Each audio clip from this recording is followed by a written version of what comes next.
अब नहीं छूटेगी कोई कथा, मिलेगा आपको हर पता, हर प्रोग्राम की मिलेगी जानकारी, हर कथा में होगी आपकी भागीदारी।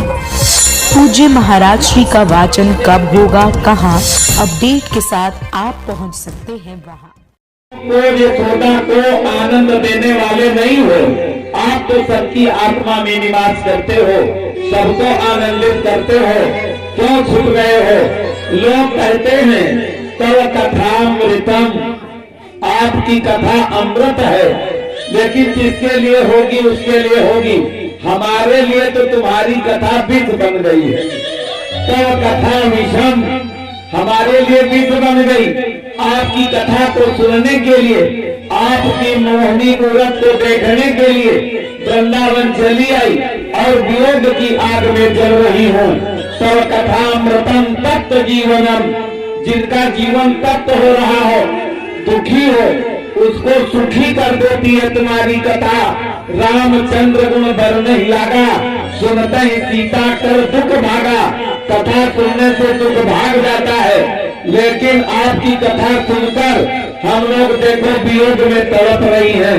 इसलिए आप आकर के प्रकट हो जाओ। जब गोपियों ने भगवान की विरह पूर्ण वंदना करी है, विनती करी है, भगवान प्रकट हो गए। इत गोप्या प्रगायन्त्या प्रलपन्त्यस्य सूत्रधा, गोपिया गोपी गीत गाई, मारे करुणा में गाई। रोदो स्वरम राजन, अच्छे स्वर में रोई। अरे रोना भी कई प्रकार का होता, किसी से रोना नहीं बनता। गाने की बहुत बात कौन करे, रोना भी नहीं आता। लेकिन जब गोपियां रोई तो रोदो स्वरम राजन, स्वर में रोई। क्यों रोई? कृष्ण दर्शन लालसा, कि भगवान का दर्शन मिल जाएगा, इसलिए रोई। हम आप काहे लिए रोते हैं? रुपया के लिए, पैसा के लिए, बेटा के लिए, पति के लिए, पत्नी के लिए, भाई के लिए रोते हैं। और गोपियां किसके लिए रोई? भगवान के लिए रोई। अगर कभी रोना पड़े तो भगवान के लिए रोना चाहिए। अब भगवान प्रकट हो गए सबके बीच में आ गए। भगवान ने अपना ऐश्वर्य दिखाया। एक गोपी और एक कृष्ण, जितनी गोपियां थी उतने कृष्ण बने, और जितनी गोपी घर द्वार छोड़कर वृंदावन में आई उनके घर में भी बने हो। किसी के पति को ये नहीं पता चला कि हमारी पत्नी वृंदावन गई है, उसकी पत्नी भी घर में है। अगर किसी की पुत्री गई है तो उसकी पुत्री घर में भी है और वृंदावन में भी है। तो भगवान ने इतने रूप बनाए, और बनाने के बाद में एक गोपी और एक कृष्ण का बढ़िया से सुंदर संयोग बना। जब रास प्रारंभ होने को हुआ, रास है भक्ति, और भक्ति का बेटा है ज्ञान, भक्ति का बेटा है ज्ञान और वैराग्य। तो ज्ञान तो रहता है भगवान शिव के पास। भगवान शिव ज्ञान गंगा को लेकर कैलाश पर्वत पर निवास करते हैं। जब यहाँ पर भक्ति का रास होने लगा तो बिना ज्ञान के वो भक्ति बंधा रह जाएगी। तो ज्ञान गंगा को लेकर भगवान शिव आना चाहते हैं। तो पार्वती जी से पूछा, वृंदावन में रास हो रहा है, क्या चलोगी? कहा तो मैं तो जाऊंगी। कहा मैं? कहा वहां पुरुषों का प्रवेश वर्जित है, तुम नहीं जाने पाओगे, इसलिए यही रहो, कैलाश पर रहो। कहा नहीं, हमको भी लेते चलो। कहा तुम कैसे जाओगे? वहां तुम्हारा प्रवेश नहीं होगा, रास लीला नहीं देख पाओगे। कहा तो एक काम करना, 2 जोड़ी वस्त्र ले चलो। कहा उसको क्या करोगे? कहा वहां हमको अपने कपड़े पहना देना, अपनी चूड़ी पहना देना, अपना जितना श्रृंगार है सब कर देना, हमको भी अपनी तरह की गोपी बना लेना। जब तुम्हारा प्रवेश हो जाएगा तो मेरा भी प्रवेश हो जाएगा। तो आइए एक दिन भोले भंडारी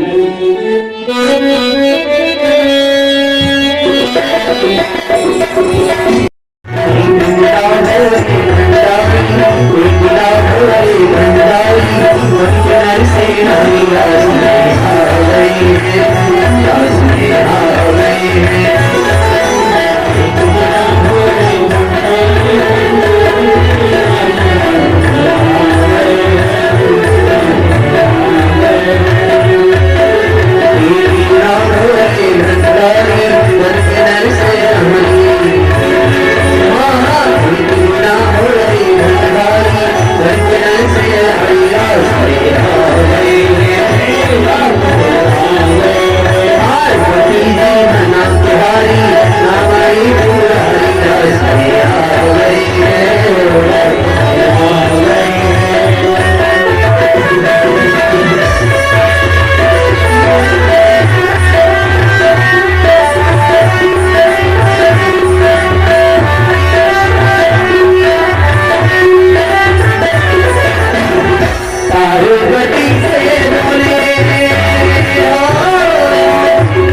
रास बिहारी भगवान की जय। बड़ा सुंदर स्वरूप बनाया।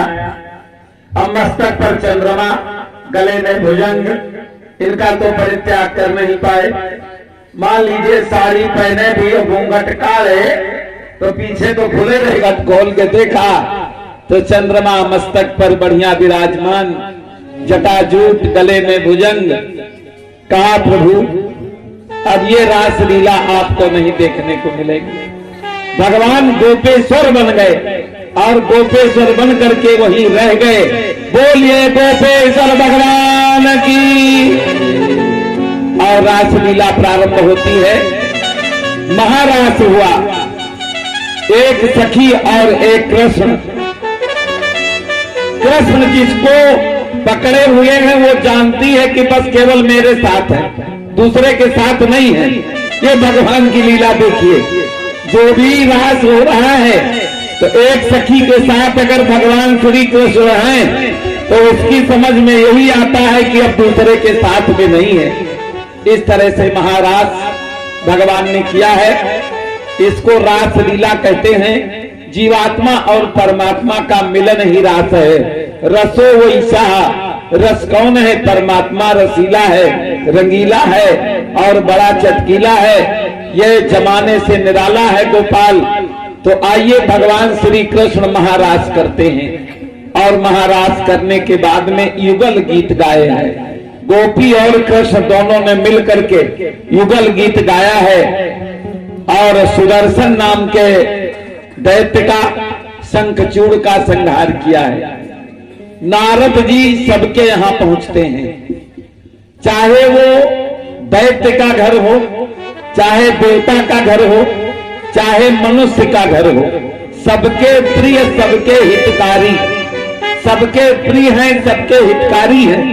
कंस के यहाँ पहुंच गए।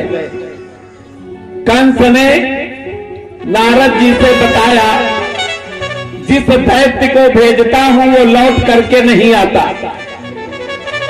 वही मारा जाता है, पता भी नहीं चलता। तो नारद जी ने कहा वहां दैत्य क्यों भेजते हो? उन्हीं को बुला लो जिनको मारना चाहते हो।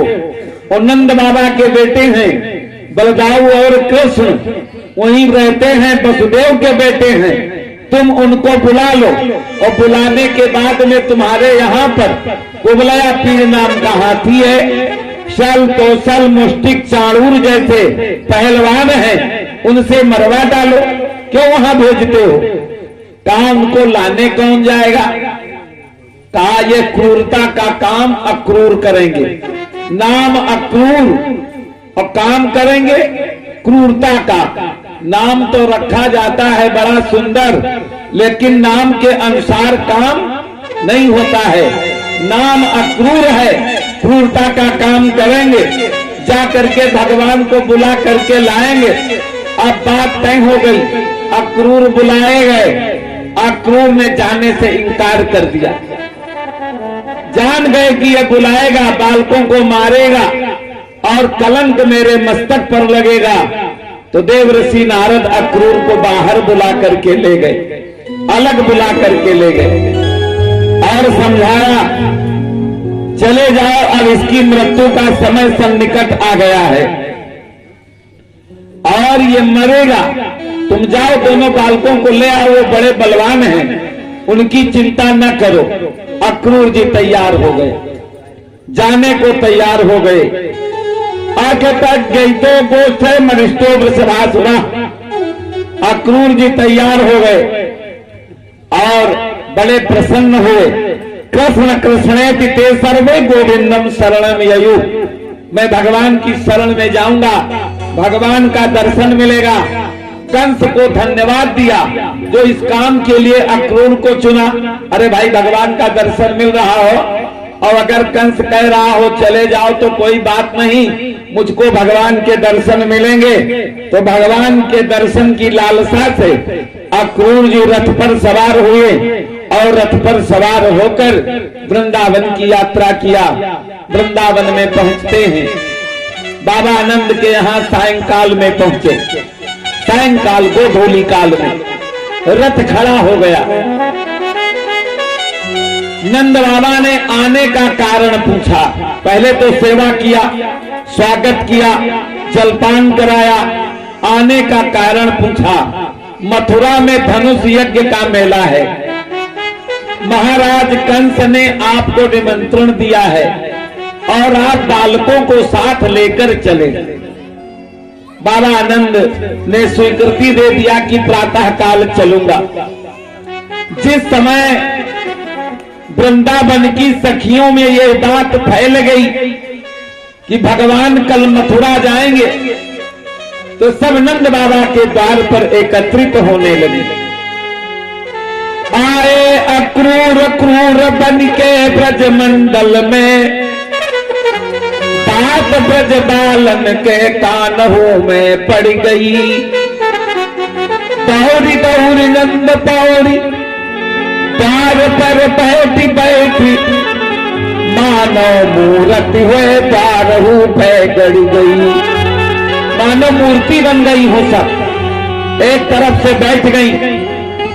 और आज मैया ने कन्हैया और बलदाऊ जी को अपने बगल में लिटाया। यशोदा मैया ने कन्हैया और बलदाऊ को बगल में लिटाया, मुंह चूमा, बालों को सहलाया और कहा, कन्हैया अगर माता का अधिकार पाकर मैंने तुझको रस्सी में बांध दिया हो बेटा, तो क्षमा कर देना।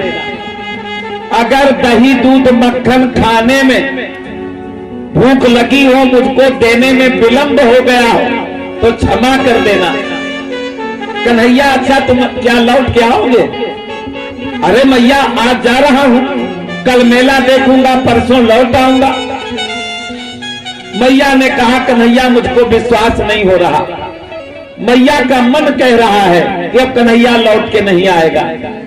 रात भर बातचीत होती रही, मैया नहीं सोई, ना कन्हैया सोए ना बलदाऊ जी सोए। एक तो मेला देखने की लालसा कि मेला देखने को मिलेगा, और दूसरी मैया का स्नेह, मैया का प्रेम। मैया बार बार कह रही, कन्हैया क्षमा कर देना, अगर मैंने तुझको कुछ कह दिया हो तो बुरा मत मानना। ये सब बातचीत करते करते प्रातः काल हो गया, अरुणोदय हुआ। मरीच माली दिनकर भास्कर सूर्य नारायण उदय हुए। अक्रूर जी स्नान संध्या वंदन सबसे निवृत्त होकर तैयार हुए।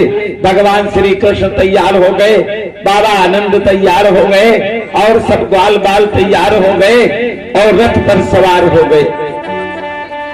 सखियां आकर के खड़ी हो गई। हम चलेंगी हाय, अकेले जाओगे हमको छोड़ करके?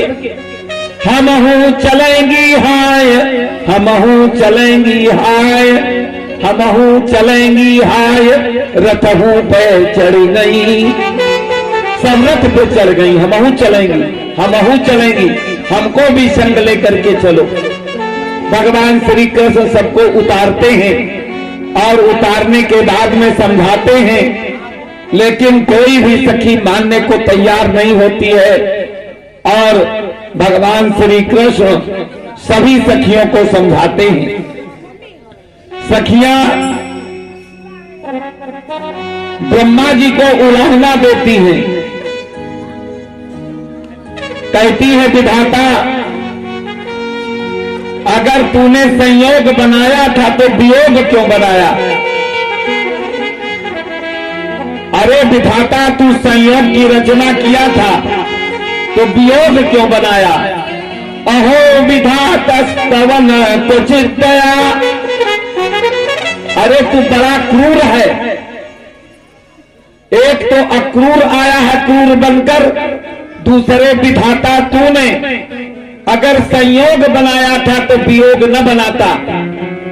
आज वियोग न बनाए होते ब्रह्मा तो मेरा और कृष्ण का वियोग न होता। संयोग मैत्रा प्रणयन देहिना, जो भी देहधारी है सबसे ज्यादा कष्ट वियोग में होता है। जब वियोग किसी का होता है तो जितना कष्ट वियोग में होता है उतना अन्यत्र कहीं नहीं होता है। तो मुझको वियोगिनी बना करके तुम छोड़ रहे हो ब्रह्मा। हमारे चैनल को लाइक, शेयर और सब्सक्राइब जरूर करें और नई अपडेट्स के लिए बेल आइकन दबाना ना भूलें।